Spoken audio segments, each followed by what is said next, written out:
최경환 경제팀이 주택담보대출 비율을 70%까지 올리는 방향으로 가닥을 잡았다고 하죠. 주택담보대출 비율을 70%까지 올린다. 자, 이 이야기는 한마디로 1억 원짜리 주택을 살 경우 7천만 원까지 대출을 받을 수 있다는 뜻이 되는 건데요.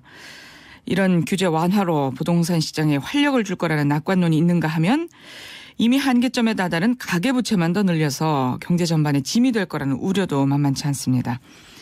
시민경제사회연구소 홍원호 소장 연결해서 말씀 들어보도록 하겠습니다. 소장님 안녕하세요. 네, 안녕하세요. 예. 자, 지금 주택담보대출 비율 상당히 확대하는 쪽으로 정부가 방향을 잡은 것 같죠? 네, 그런 것 같네요. 지금 뭐 정부 공식 발표를 한 건 아니고 지금 언론에 흘러나오고 있는데 상당히 지금 뭐 확정적으로 그렇게 얘기가 나오고 있는 것 같아요. 그래서 그 내용을 보면 LTV 같은 경우는 지금은 수도권이 50% 은행입니다. 은행을 얘기할 때 수도권이 50%, 지방이 60%인데 이걸 70%로 일괄 상향 조정하겠다. 이런 얘기가 나오고 있고요. 예, LTV가 이제 주택담보대출 비율이죠?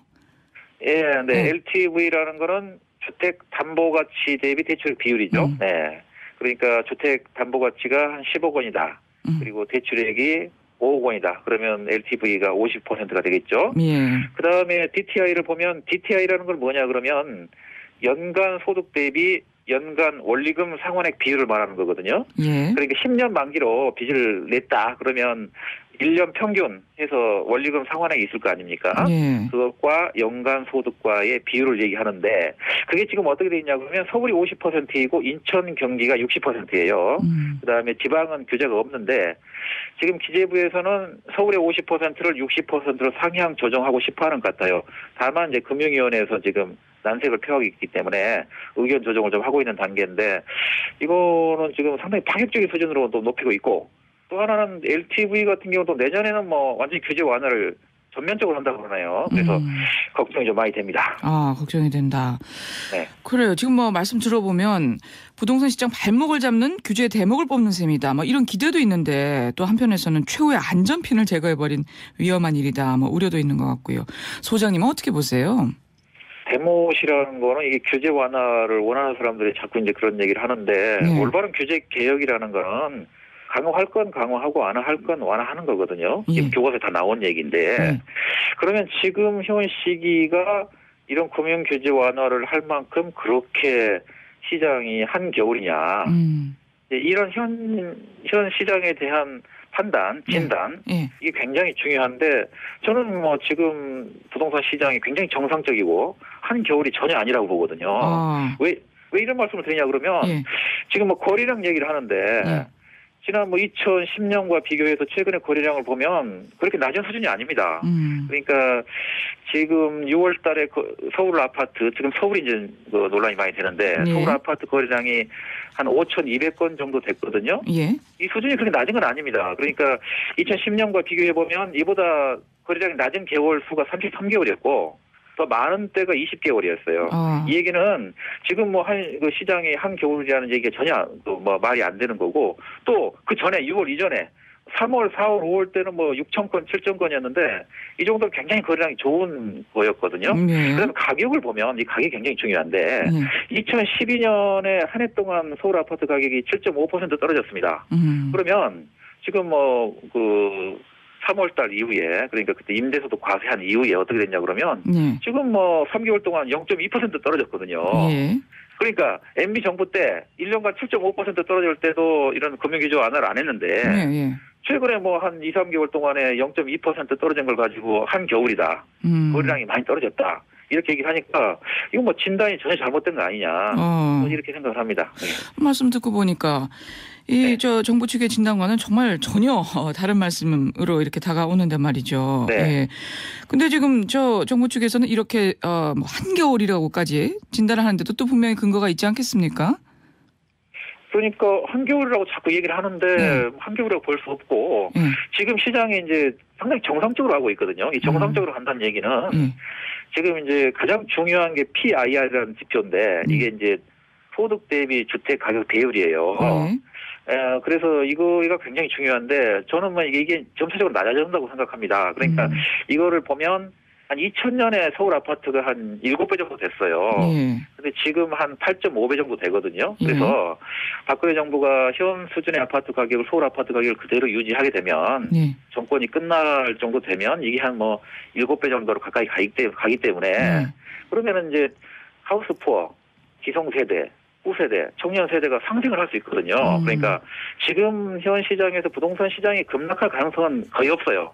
여기에 대해서는 뭐 대부분의 부동산 전문가들이 전망을 하고 뭐 동의를 하고 있는 반대. 더 이상 급락은 없다. 예, 급락할 가능성은 없고 또 이제 급등할 가능성도 희박하죠. 이런 상태이기 때문에 현 수준으로 그대로 유지하게 되면 PIR이 떨어져서 뭐 하우스포도 큰 걱정 안 해도 되고 물론 뭐 이익이 많이 남지 않겠지만 일단 가장 큰 비극을 막을 수 있게 당하지 않아도 되기 때문에 반면에 또 청년 세대들도 한 뭐 2, 3년, 3, 4년 정도 현 수준의 가격대가 되면 가격이 좀 싸질 거 아니겠습니까? 실질 가격이.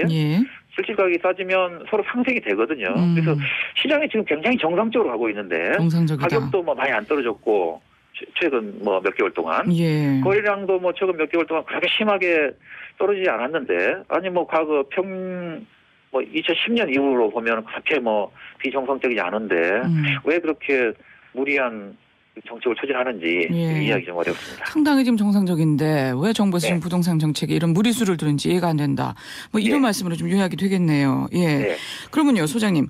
어쨌든 지금 대출 비율이 높아지게 되면 주택 거래량은 좀 상당 부분 주택 거래량이 증가하지 않겠느냐 이런 전망인데 여기에 대해서는 어떻게 보세요? 거기에 대해서는 지금 국책연구소인 KDI가 보고서를 얼마 전에 냈는데 그 보고서 내용을 보면 LTV를 50%, 60%로 10%포인트 상향하게 되면 주택 가격은 0.7%포인트 오르고 반면에 가계부채가 29조 원, 한 30조 원 정도 늘어간다는 거거든요.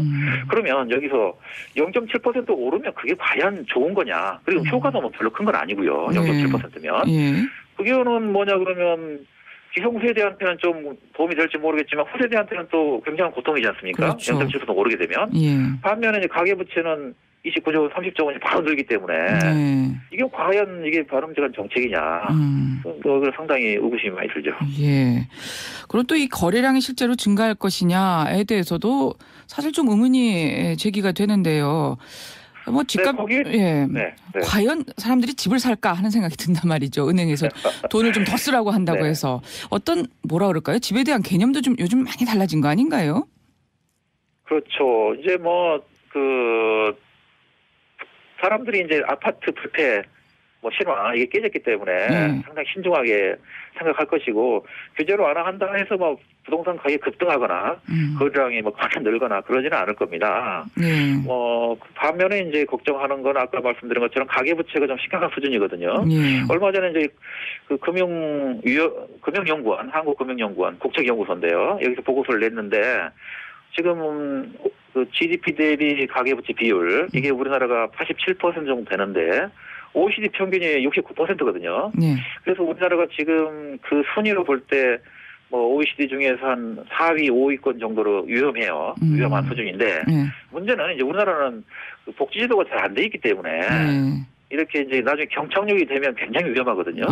일본 같은 경우가 지금 이제 부동산 때문에 어려운 게 북유럽 같은 경우는 90년대 때 일본처럼 똑같이 이렇게 부동산이 반토막이 났는데 독일은 쉽게 일어났어요, 경제가. 왜냐 그러면 복지가 잘 돼 있기 때문에 내수 기반이 탄탄하거든요. 반면 일본은 뭐 거의 못 일어나고 20년 동안 지금 굉장히 힘들어하고 있거든요. 그래서 우리나라는 그러면 어느 쪽으로 갈까?